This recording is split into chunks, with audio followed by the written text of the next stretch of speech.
Magandang araw mga ka-boy toys natin, no? Ako nga pala yung lingkod, Jigo Postolero.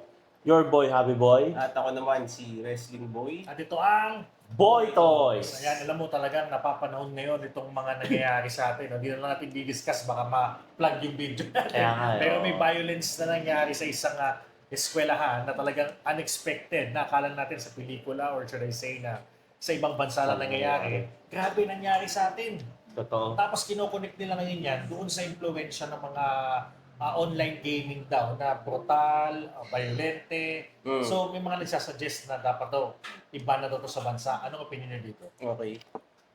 Well, para sa akin, so lalo na tayo, mga batang 90s, no? I don't think na video games ang dulo o dahilan ng mga ganung mga bagay-bagay. Kasi, tayo naman kung tutusin, ako personally, ang dami ko naman nilaro na games na talagang saksakan ng violence talaga. And kung tutuusin, yung mga violence na na-release, or yung mga video games na violence na na-release, lahat yan nagsimula sa atin 90s.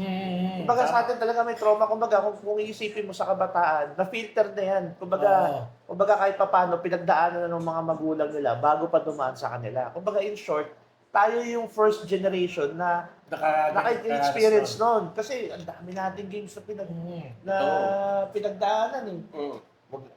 Wrestling, nandiyan din ang wrestling, di ba? Bakit hindi naman tayo naging violent eh? Hindi ko naman wrestling lang natin yung mga kalaro natin. Ginagaya natin. Kulit-kulitan lang, pero not to the point na mag-i-invasion talaga kayo dun sa di ba, sa mga tao, di ba? Ganun nga yun eh. Tingin ko rin hindi siya reason talaga para maging violent yung bata. Siguro violent na talaga yung bata, kaya siya nahilig dun sa video games, pwedeng ganun. Pero yung isang normal na bata na maglalaro ng violent games, tingin ko hindi naman siya ganun magiging effect. Hindi naman ganun yung magiging effect para gawin niya yun sa labas. Kasi parang may na tayo dun eh, parang sa school pa lang mayroon tayong GMRC, di ba? Alam na natin yung tama, ano yung mali. Kaya pag naglaro ka ng video games, masaya siya laruin sa dun sa games. Pero pagka sa totoong buhay na, alam mong mali siya eh.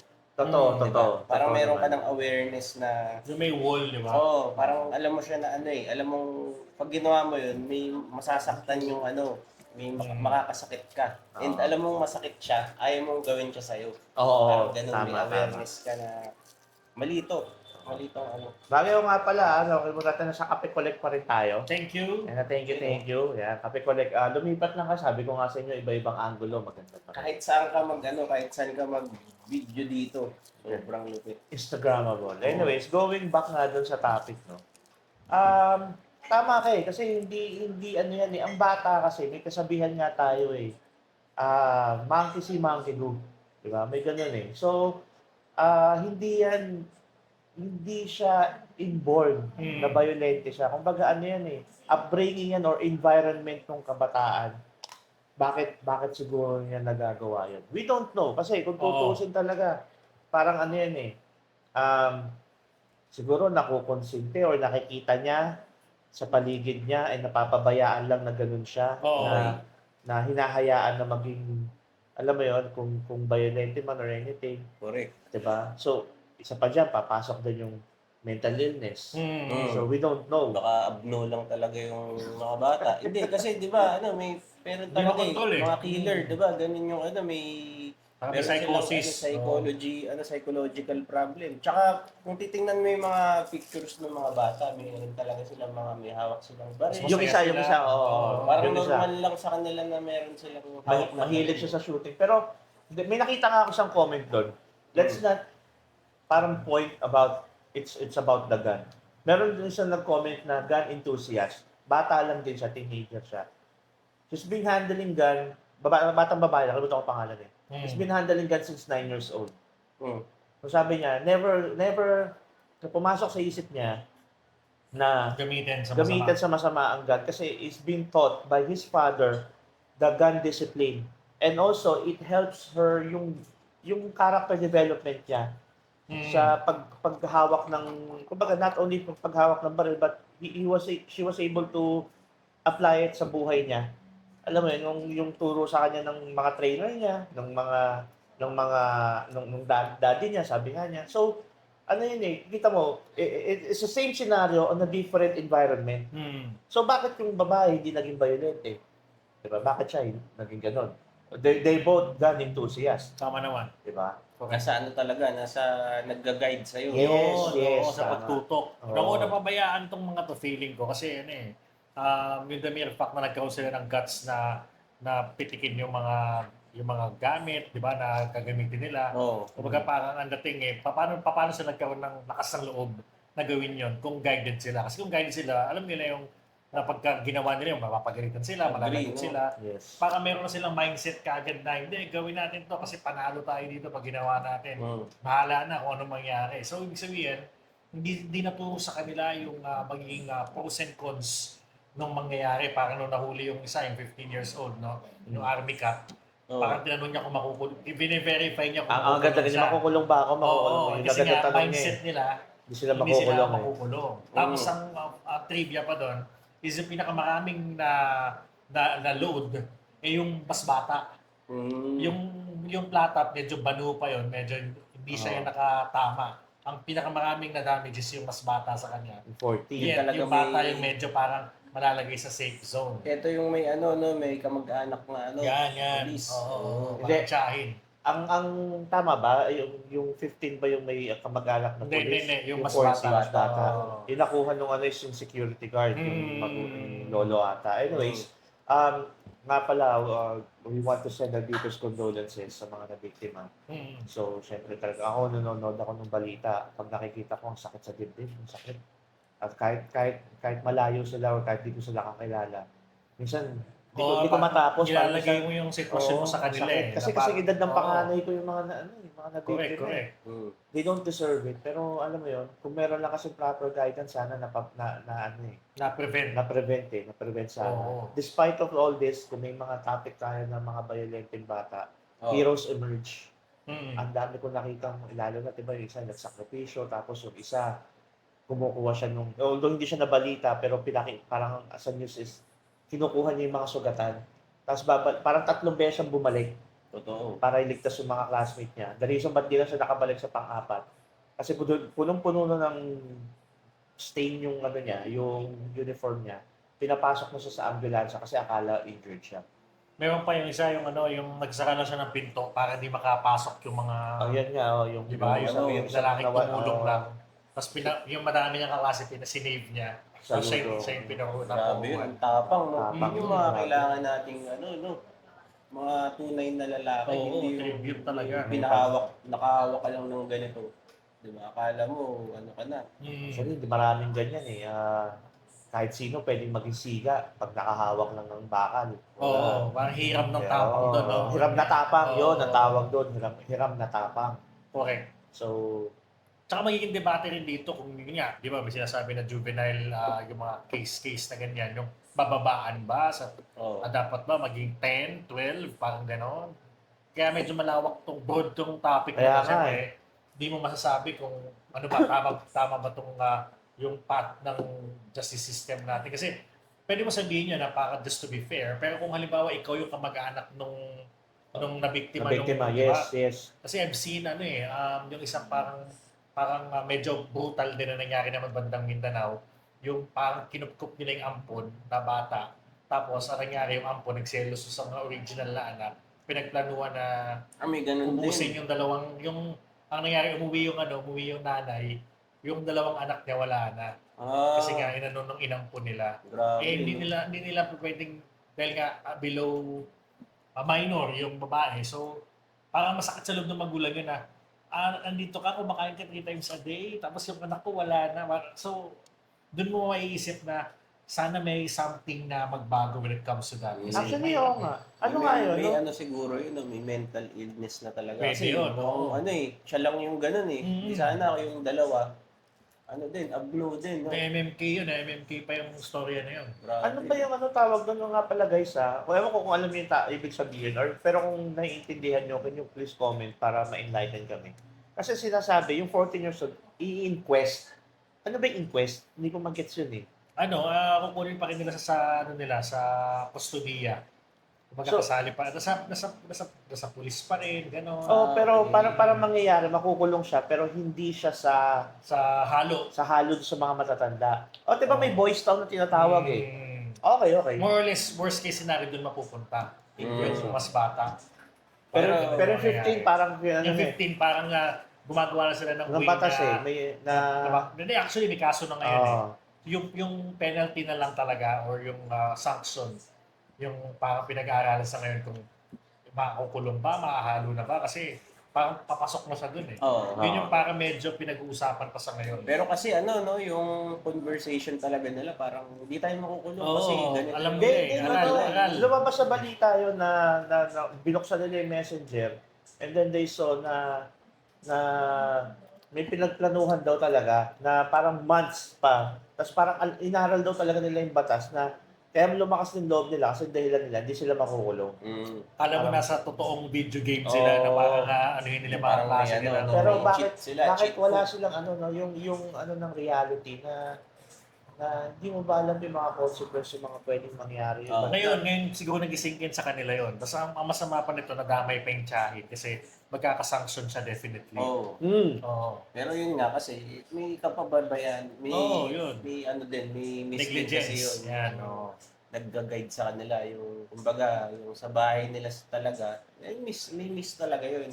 Imposibleng ano kasi ikaw ba yung anak mo ba di ba? Siyempre kakamustahin mo, di ba? Everyday yan. Alam mo lahat nung nung galaw tsaka yung mga gusto Kumbaga, likaw nung ng bituka, parang Yes. ganyan. Kahapon nga, nasa parent-teacher meeting ako eh. Oo. Di ba? Alam mo yung mga nangyayari. Siyempre, tatanungin mo teacher, kamusta ba siya? Ano ba ginagawa? alam mo yung alam mo yung emotions ng Yes. bata, di ba? Yun pa lang, makita mo pa lang, parang may problema. Doon pa lang, maano mo na Ma-assess mo na. Hindi, tsaka sabihin na natin kung yung anak ko nahilig sa shooting. Siyempre, tuturuan ko May na guidance. tuturuan ko na yan ng guidance ng ano ba yung mga dapat gawin, yung mga yung proper yung etiquette ng paghawak ng isang, 'di ba, ng isang weapon. Mga ganun, 'di ba? So, siya kasi nakikita mo nag-post ng post ng ganun, tapos ginawa pa yung ganyan. So, ibig sabihin, hindi talaga nabantayan. Hindi natutukan. Hindi talaga Correct. natutukan. Tsaka tama si Wrestling Boy doon na kailangan alamin natin kung ano yung mga pinagdadaanan ng anak natin, ano yung sa tingin mong ginagawa nila na akala mo okay lang, pero kung i-assess mo baka in the long run, makasama. Hindi lang naman ito ina-apply to violence o kung ano man. Like for example, in my case, yung anak ko kasi, hindi naman siya violent, actually siya ngayon nabubuli. Pero yung nakikita ko lang na negative sa kanya, sobrang hilig niya sa magaganda. Hindi, siguro pag yung iba nakakatawa, ang hilig sa maganda. Pero kasi, ako naman naisip ko, the more na may exposure siya doon, baka eventually maging, alam mo yun, pangit naman yung maging attitude na in the long run. So, ginawa ko rin nag-cut. Hindi ko na siya sinasama sa mga kung saan maraming maganda, like office, gano'n. Kumbaga, ikaw bilang magulang, alam mo na kung paano mo i-maneuver. Yun lang yun naman yung sa way ko kasi hindi naman Kasi kami napagdaanan mo umabot yun, sa... di ba? Hindi naman. Maraming Naunahan mo ako ron eh. Naunahan mo ako. Kasi doon naman yung kwento niya eh. Hinihintay ko yung punchline.